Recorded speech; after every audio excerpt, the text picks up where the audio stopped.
In this presentation, we will process payroll within QuickBooks Online.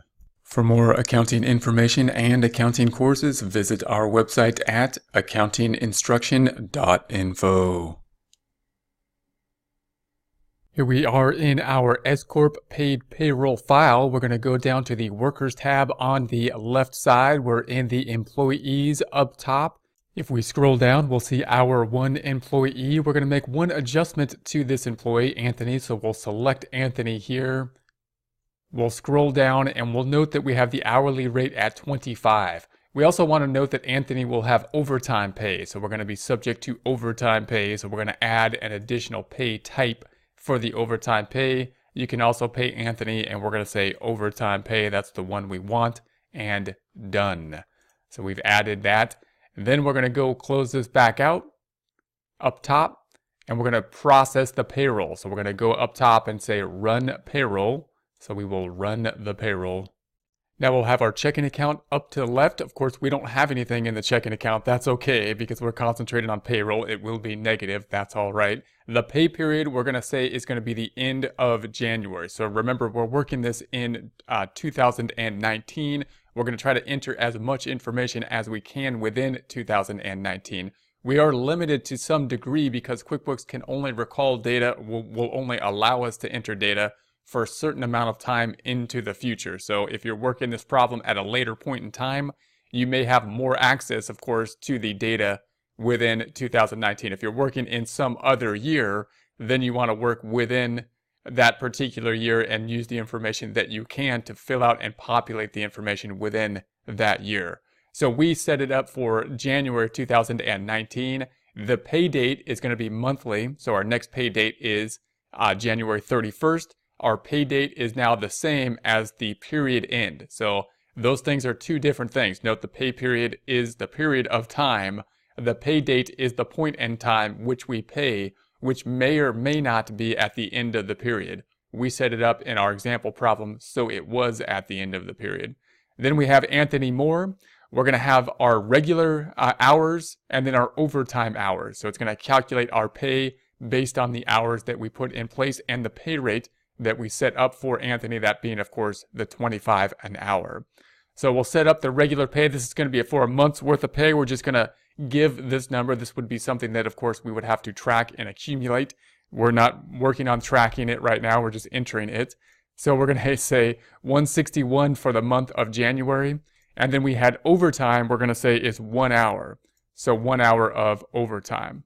That'll give us our 4,062.50. If you were to think about how to calculate that, you say, well, of course, the regular pay is the 161 times which is the 25 an hour. So the 25 that's given here, and that gives us the 4,025. And then we add to it this 1 hour of OT, which we're going to say is at, typically it's 1.5%. So then we're going to say, okay, now we have the regular pay 25 times 1.5%, 1.5, 150%. And that times 1, of course, times 1 hour. And that gives us our 37. So the 37 plus the regular pay, 4,025, is that 4,062. So QuickBooks then gives us this nice overview screen, which if this looks good, we can process the payroll from here. If we have questions, for example, if we wanted to see that calculation for the regular pay and overtime pay as well as the withholdings, then we can go over here to this pencil icon. So we go to this pencil. Up top, we've got the pay. That's going to be the hourly times the rate. That's the 4,025. The overtime times the overtime rate. And that's how we're getting to that 4,062.50 once again. If we scroll back down and note the icons here, the triangles that'll allow us to give us more detail and less detail, we see that the net pay up top is going to be 3,527.60. We see that as the net check that will be received by the employee, this being the earnings that have been received by the employee. So this is the earnings they're not going to receive. This is what they've earned. That's what they're going to receive for the earnings, and we're going to pay the payroll taxes and whatever else we need to with the difference. Then if we select this triangle down here, we'll see the employee taxes. So these are what are being taken out of the employee side of things. Note that we have some leeway to make adjustments to the federal income tax as opposed to the Social Security and Medicare, which are basically standardized. In other words, the federal income tax is based on the withholdings, and therefore it's a bit more complex. We need to use those tables, federal income tax tables, and those are items therefore that QuickBooks allows us to basically adjust if there's needing any adjustments there. The Social Security and Medicare are pretty straightforward. Those are just basically taking the gross pay times the applicable rates, and therefore they're given for us, and we can remember what those calculations will be.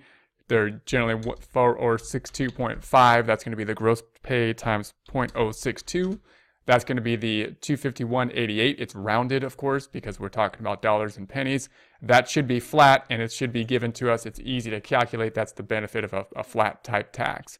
And then if the Medicare 4062.5 times 0.01 times 0.0145, and that's going to give us the 5891 about. Again, a flat tax. There's going to be caps on the Social Security and some other rules involved, but for the most part, these are pretty straightforward to know where they come from.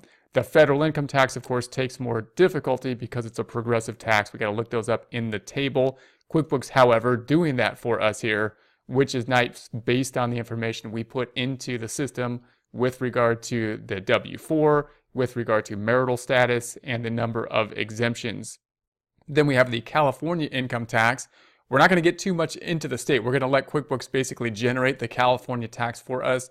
We don't want to get into state specifics, but we do want to note that taxes on the state could mirror in some way the Fed. They won't all be standardized, of course, but we want to give an example of a state tax and let QuickBooks calculate the SUTA, which will affect the FUTA, the state unemployment and the federal unemployment. So here's the income tax for California. Of course, California does have an income tax. If you're working in some other states, it might have a different type of tax system.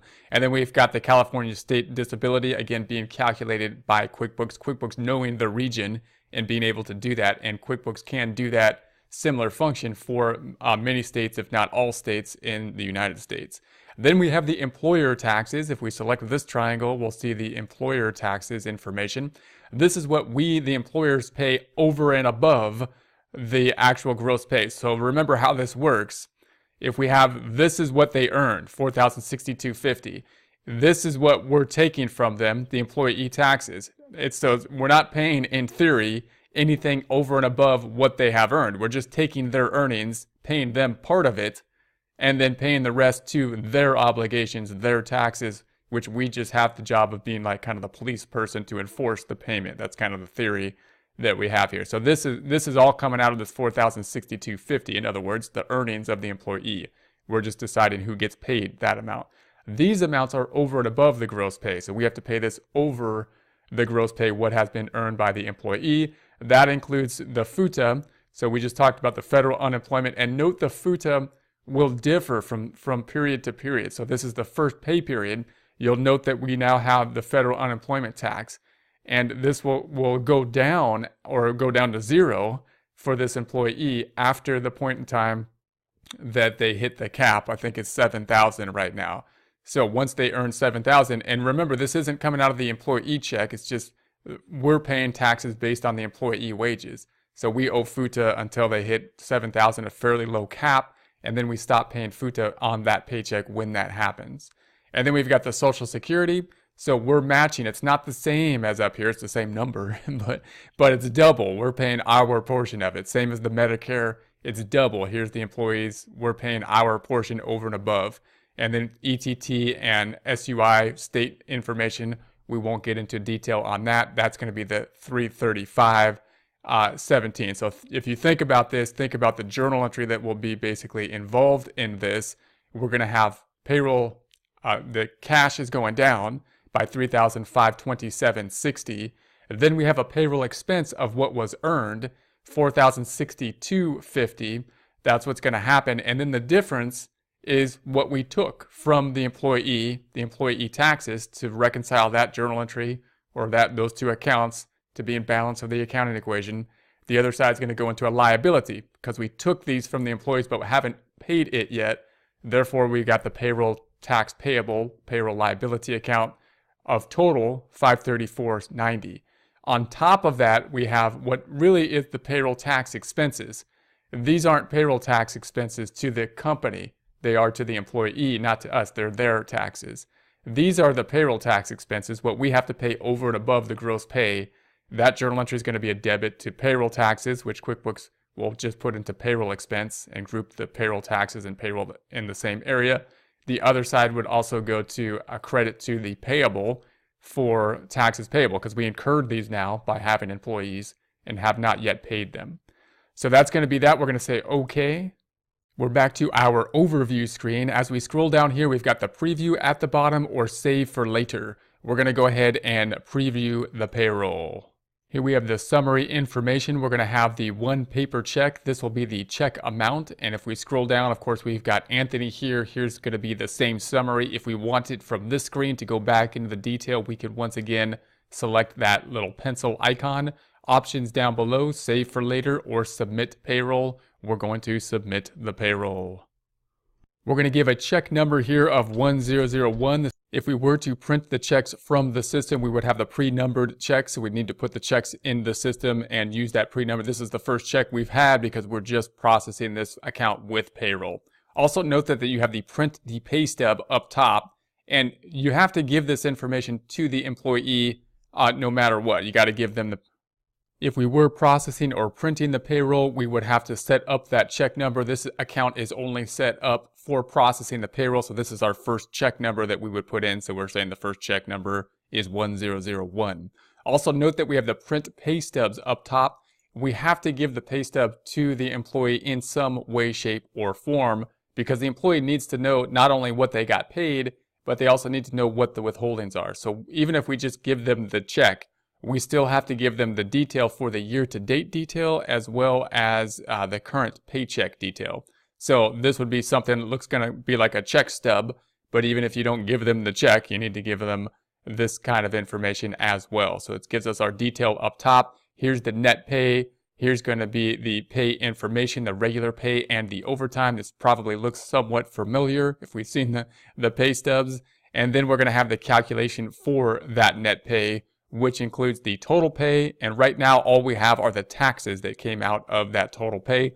Year to date will be the same because this is our first paycheck. So here's the total pay and the taxes that came out. We will add then other deductions as we go. When we make the next check, we'll start to gradually make this information more complicated. We've got the detail or the breakout of the taxes. So here's the taxes over here. Here's the breakout of them. The federal income tax, Social Security, Medicare, California tax, and California state disability. Note that these are all taxes on the employee side. In other words, they're the employee's responsibility, although we, the employer, took that money from them and paid it for them. So although it's technically paid or supposed to be technically paid by the employee, of course, we as the employer never gave them the money. They earned the $4,062.50. We only gave them $3,527.60 and are required to take this money out of their paycheck and pay it to the government. Notice what's not included in here, of course, is the employer taxes, the amount that we have to pay over and above this amount for our portion of Social Security, Medicare, and any other type of tax like federal unemployment tax and state unemployment tax. So those items most employees are not aware of because it's not on the paycheck stub, but the employer is responsible for paying those based on the employee wages. For more accounting information and accounting courses, visit our website at accountinginstruction.info.